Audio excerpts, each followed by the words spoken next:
Un massif forestier à terre, des communes noyées sous les eaux et 2 millions de personnes sans électricité. Vu du ciel, les dégâts sont considérables au lendemain de la tempête. Le ministre de l'Intérieur de l'époque constate l'ampleur de la catastrophe en Aquitaine. C'est pas brillant, hein? Non. Ce que nous venons de voir, la forêt, les arbres cassés et souvent arrachés, déracinés. Spectaculaire. Dans la nuit du 27 au 28 décembre, la tempête Martin a durement frappé le sud-ouest, en particulier la Dordogne et la Gironde.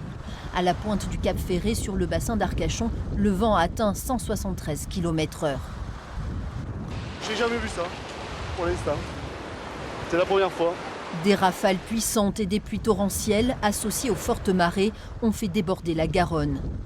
Très visible sur les quais de Bordeaux, la ville est coupée du monde, les 2 cathédrales sont endommagées, des milliers d'arbres et de toitures sont arrachés.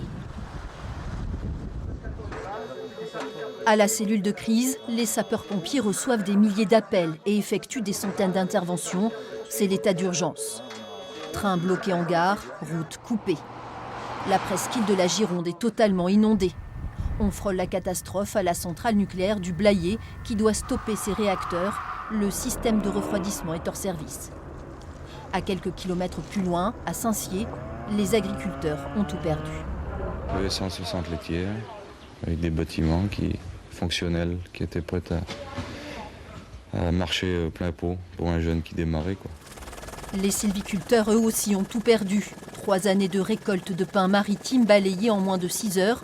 Le deuxième secteur économique de la région est sinistré. Ici, vous avez un pain qui a été complètement déchiqueté. Il reste une partie en l'air qu'on appelle la chandelle et qui, évidemment, n'est plus utilisable, sinon pour faire de la pâte à papier. Au bilan matériel s'ajoute le bilan humain. La tempête a causé 6 morts en Aquitaine.